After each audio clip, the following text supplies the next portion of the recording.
The CEO's hands trembled as he stared at the crumpled napkin on his desk. Scrawled across it in blue ink was an equation that had just saved his company from bankruptcy. But the man who'd written it, a single father who'd been cleaning the boardroom just minutes ago, had already disappeared into the cold November night. And now, Marcus Chen couldn't breathe. 3 hours earlier, Marcus had been standing at his office window on the 42nd floor, watching the city lights blur through rain-streaked glass. His reflection looked haggard, aged a decade beyond his 43 years. In the morning, he'd have to face the board and admit failure. Synthcore Technologies, the company he'd built from nothing, would be liquidated. 3,000 employees would lose their jobs. His life's work would dissolve like sugar in water. The problem was elegantly simple yet impossibly complex. Synthcore's revolutionary solar panel technology had a fatal flaw, a microscopic defect in the crystalline structure that caused a 3% efficiency loss. 3% didn't sound like much, but in an industry where margins were razor thin, it meant the difference between transformation and extinction. His entire engineering team had spent 18 months trying to solve it. They'd burned through research budgets, consulted with Nobel laureates, and run simulations on supercomputers.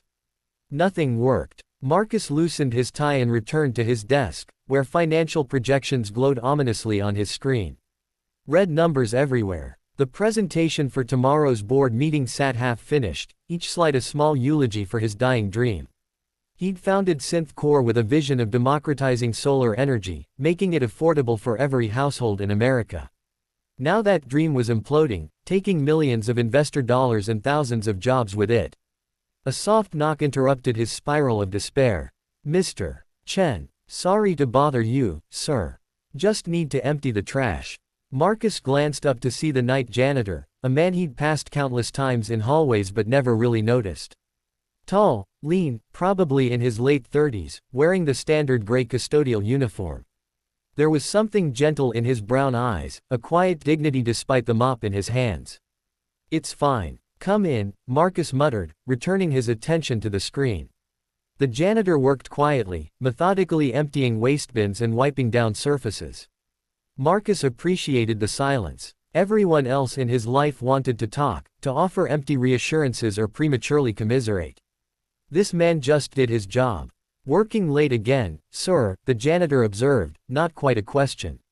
"Last night of working at all, probably," Marcus said, surprised by his own honesty.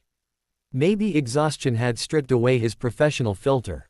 "That bad?" Marcus laughed bitterly. 3,000 people are counting on me, and I'm about to let every single one of them down.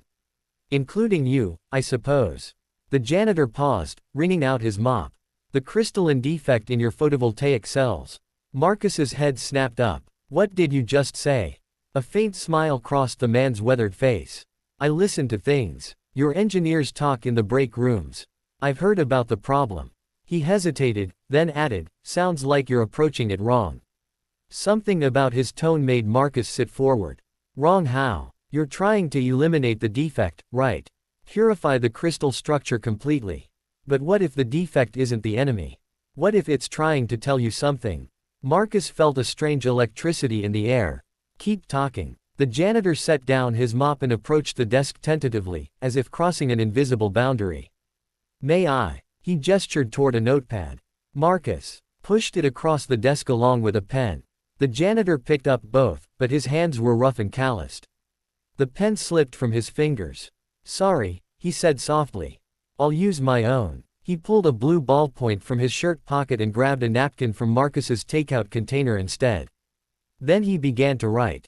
Marcus watched in stunned silence as equations flowed across the napkin, elegant, sophisticated mathematics that shouldn't have been possible for a janitor to know. The man worked with absolute focus, occasionally crossing out and revising, muttering to himself about valence bonds and quantum tunneling. "There," he finally said, sliding the napkin across the desk. "You don't eliminate the defect. You harness it. Introduce a corresponding counter defect at specific intervals, here and here." He pointed to parts of the equation. "They create a resonance pattern that actually amplifies electron flow instead of impeding it. You could potentially increase efficiency by 12 to 15% beyond your current projections." Marcus stared at the napkin, his mind racing through the implications. It was brilliant. Counterintuitive but mathematically sound. Revolutionary. This could actually work, he whispered. Then louder, this could actually work. He looked up, eyes wide. Who are you? Where did you learn this? The janitor stepped back, suddenly uncomfortable. I should finish my rounds. Wait, please. Marcus stood, his heart pounding. I need to know your name. How you? David. David Morrison. David, this equation you just wrote could save this entire company. Do you understand that? You've solved $100 million problem in 5 minutes with a napkin and a pen. David's expression was unreadable. I hope it helps, Mr. Chen. You seem like a good man. You remember people's names, the security guards, the cafeteria workers. You say thank you. That's rare. He picked up his mop again. I really should go. David, wait. I have to ask, what are you doing working as a janitor if you can do this? The question came out more bluntly than Marcus intended, but he had to know. For a long moment, David was silent. Then, quietly, I have a daughter. Emma. She's 7. His voice caught slightly. 2 years ago, my wife died. Cancer. The medical bills. He trailed off, then continued. I had a research position at Caltech. Published papers, tenure track, the whole thing. But when Sarah got sick, I took time off. Then more time. Eventually, they couldn't hold the position. After she passed, Emma needed me home in the evenings. Needed stability, routine. Academia doesn't really work with a single-parent schedule. Marcus felt something crack open in his chest. So you took a night job. The shift starts after Emma's asleep.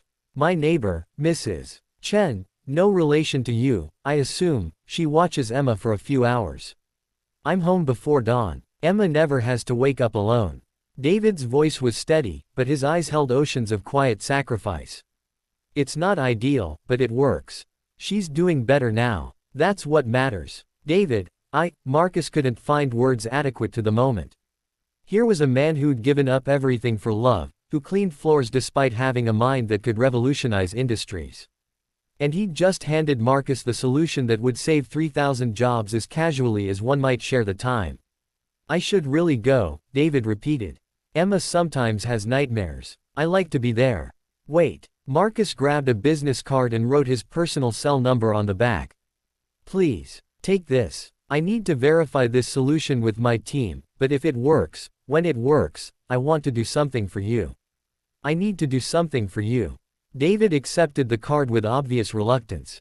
Mr. Chen, I didn't do this for a reward. I did it because I could, and because you needed help. He smiled, sad and sincere. That used to be enough reason, didn't it? Just helping because we can. Then he was gone, pushing his yellow mop bucket toward the elevators, leaving Marcus alone with a napkin that held salvation. Marcus didn't sleep that night. He called his chief engineer at 2 in the morning, ignoring her irritation until he explained what he had. By 4 a.m., she'd run preliminary simulations. By 6 a.m., she was crying with relief and joy. The solution was perfect. Better than perfect. It would revolutionize the entire industry. The board meeting became a celebration. Marcus canceled the bankruptcy presentation and instead unveiled David's solution. The stock price rebounded. Investment money poured in. Within a month, SynthCore had licensing deals worth $300 million. And Marcus couldn't find David Morrison anywhere. The man had vanished. His shift supervisor said David had called in, given 2 weeks' notice, and simply stopped showing up. He'd left no forwarding address. Marcus hired private investigators. He searched social media. He called every elementary school in the county looking for a 7-year-old Emma Morrison. Nothing. 3 months later, Marcus stood in SynthCore's new research and development facility, speaking at a ribbon-cutting ceremony. Reporters and employees filled the space. He'd prepared remarks about innovation and perseverance. But standing at the podium, he found himself telling a different story. He told them about David. About the napkin that saved the company. About a single father who'd sacrificed his career for love and still found room in his heart to help a stranger. Marcus's voice broke when he announced the David Morrison Fellowship Program, full scholarships for children of SynthCore employees, with special priority for single parents. He donated $20 million of his own money to endow it in perpetuity.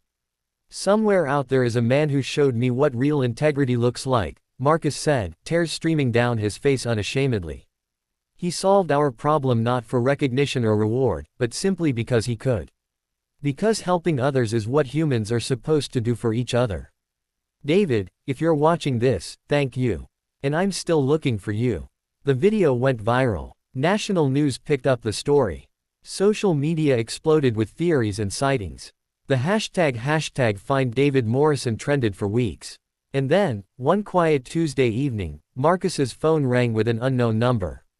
Mr. Chen, this is David Morrison. I think we need to talk.